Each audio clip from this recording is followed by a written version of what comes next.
The sixth sum. A lift in a building of height 90 feet with transparent glass walls is descending from the top of the building. At the top of the building, the angle of depression to a fountain in the garden is 60 degree.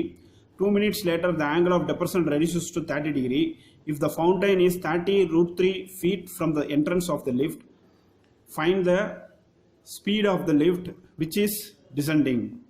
So this sum now we are going to see the sixth one in 6.3. This is the last sum.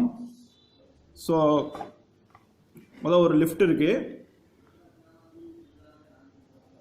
இந்த மாதிரி ஒரு lift போகக்கூடிய ஒரு building. So இது வந்து ground. So here we have fountain. So இந்த லிஃப்ட்டை வந்து அந்த லிஃப்ட்டு போகக்கூடிய பாதையை வந்து நம்ம ஏபின்னு வச்சுக்கிறோம். இங்கே ஆக்சுவலி இங்கே லிஃப்ட் இருக்குன்னு வச்சுக்கிறோம். இப்படி லிஃப்ட் இருக்குது. லிஃப்ட் வந்து எல்லாருக்குமே தெரியும், மேலே கீழே இறங்கி போகும். இந்த ஃபவுண்டைன் இருக்கிற இடத்த வந்து it will take us the D is the fountain.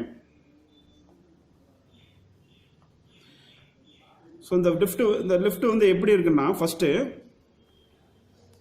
இந்த ஃபவுண்டைனை வந்து முதல் டாப்ல இருந்து பார்க்கும் பொழுது angle of depression is it is given 60 degree. Angle of depression is 60 degree. So here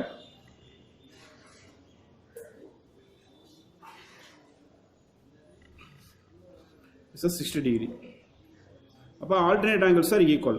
Here also 60 degree. அப்போ அடுத்து என்ன ஆகுதுன்னா 2 மினிட்ஸ்க்கு அப்புறம் இந்த லிஃப்ட் கீழே இறங்கிக்கிட்டே வருது. 2 மினிட்ஸ்க்கு அப்புறம் அது இறங்கிக்கிட்டே வரும்பொழுது இந்த இடத்துக்கு வரும்பொழுது இப்போ வந்து ஆஃப்டர் 2 மினிட்ஸ் அதோட ஆங்கிள் ஆஃப் டிப்ரெஷன் எவ்வளோக்கு மாறிடுதுன்னா 30 டிகிரிக்கு மாறிடுது. லிஃப்டோட ஆங்கிள் ஆஃப் டிப்ரெஷன் இப்போ 30 டிகிரிக்கு மாறிடுது. அப்போ இங்கேருந்து பார்த்தோம்னா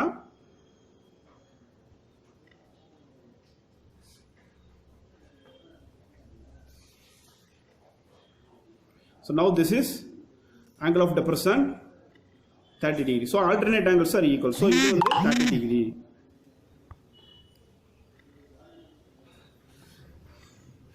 Now a lift in a building of height 90 feet. The building ஓட height பார்த்தோம்னா actually 90 feet. feet வந்து F போட்டிருக்கு. feetனா தமிழ்ல அடின்னு அர்த்தம். 90 feet. இந்த லிஃப்டோட ஹைட்டை வந்து நம்ம எக்ஸ்னு வச்சுக்கிறோம். ஸோ இந்த லிஃப்டோட இந்த ஹைட் வந்து எக்ஸ்னு வச்சுக்கிறோம். ஸோ இந்த பார்ட் வந்து என்ன ஆகும்னா 90 மைனஸ் எக்ஸ்.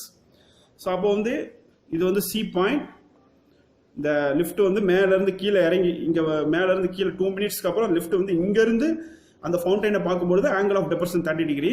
இனிஷியலில் லிஃப்ட் வந்து மேலே இருக்கும் பொழுது அதோட டாப்ல இருந்து நம்ம ஃபவுண்டைனை பார்க்கக்கூடிய ஆங்கிள் ஆஃப் டெப்ரெஷன் வந்து 60 டிகிரி. அக்கார்டிங் டு த டிரான்ஸ்வர்சல்லாம் 60 டிகிரி இங்கே வந்துருது. இது ஃபுல்லாக 60 டிகிரி 30 டிகிரி. ஸோ இப்போ நமக்கு how many triangles are taken? We have given 2 right triangle. First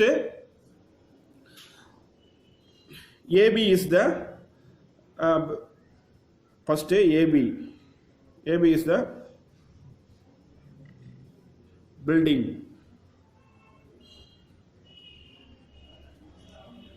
Building with the lift. இப்போ ஏபியோட ஹைட் எவ்வளோனா AB is equal to 90 feet. D is the position of fountain. D is the fountain. அப்புறம் என்ன கொடுத்துருக்காங்கன்னா, இந்த ஃபவுண்டைனுக்கும் இந்த லிஃப்டோட பாட்டமுக்கும் இடையில இருக்கிற distance வந்து 30√3 ஃபீட். அதுவும் ஃபீட். இதில் வர்ற சம்மில் எல்லா மெஷர்மெண்ட்டுமே ஃபீட்டில் கொடுத்துருக்காங்க.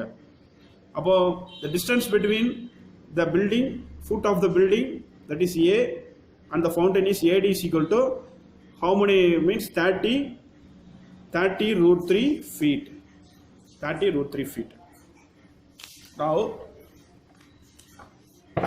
30√3 feet கொடுத்துருக்காங்க. Now I am going to take from the figure. What can we know from the figure? BC is equal to x feet. BC is equal to x feet. அதே மாதிரி AC is equal to 90 minus x feet. AC is equal to 90 minus x feet. AB is equal to the building oda height வந்து 90 feet.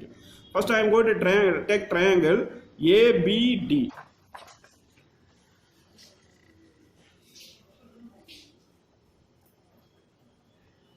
in right triangle ACD, right triangle ACD, we are going to use the tan theta. Tan theta is equal to opposite side divided by adjacent side. அப்போ tan 30 degree is equal to opposite sideல என்ன இருக்குன்னா AC இருக்கு, adjacent sideல என்ன இருக்குன்னா AD இருக்கு. இப்போ tan 30 degree ஓட value வந்து 1 by square root of 3 is equal to AC is equal to AC ஓட value 90 minus x divided by AD ஓட வேல்யூ 3 root 3. So now இப்போ இந்த ரூட் த்ரீ வந்து இங்கே காமனாக இருக்குது. அப்போ இந்த ரூட் த்ரீ நம்ம கேன்சலேஷன் பண்ணிடலாம். அப்போ இந்த 30 வந்து கிராஸ் மல்டிப்ளை மேலே போயிடும். அப்போ 30 is equal to 90 minus x. So இந்த மைனஸ் எக்ஸ் 30 இன்டர்சேஞ்ச் பண்ணோம்னா it will become positive X. இங்கே 90 minus 30. therefore x is equal to 60 feet. இப்போ எக்ஸ் கிடச்சிருச்சு. அப்போ இந்த எக்ஸுங்கிற வேல்யூங்கிறது என்னதுன்னா இந்த எக்ஸுங்கிற வேல்யூ தான் இந்த எக்ஸுங்கிற வேல்யூ தான் வந்து அந்த லிஃப்ட் வந்து மூவ் பண்ண தூரம், மேலேருந்து கீழே மூவ் பண்ண தூரம். அந்த எக்ஸ் தான் மேலேருந்து கீழே மூவ் ஆகி வந்து தூரம். அப்போது அவங்க என்ன கேட்டிருக்காங்கன்னா டைம் வந்து 2 minutesல வந்து வருது. Time is equal to 2 minutes. 2 minutesல அது வந்து 60 feet வந்து ட்ராவல் பண்ணியிருக்குன்னா அதோட ஸ்பீடு கேட்குறாங்க. we know that speed into time is equal to distance. The formula is speed into time is equal to distance. அப்போ ஸ்பீடு வந்து நமக்கு தெரியாது, நம்ம கண்டுபிடிக்கணும். எக்ஸ்ன்னு வச்சுக்கிறோம். டைம் வந்து 2 minutes. டிஸ்டன்ஸ் அந்த லிஃப்ட் ட்ராவல் பண்ண தூரம் தான் வந்து 2 minutesல ட்ராவல் பண்ண தூரம் தான் வந்து 60 feet. அப்போ டிஸ்டன்ஸ் பதிலாக 60 போட்டுக்கிறணும். அப்போ speed is equal to 60 divided by 2. இந்த 2 வந்து கிராஸ் மல்டிப்ளை இங்கே டிவிஷன் பார்ட்டுக்கு வந்துடும். அப்போ 1 2 2 3 2 6. Speed is equal to 30 feet per minute.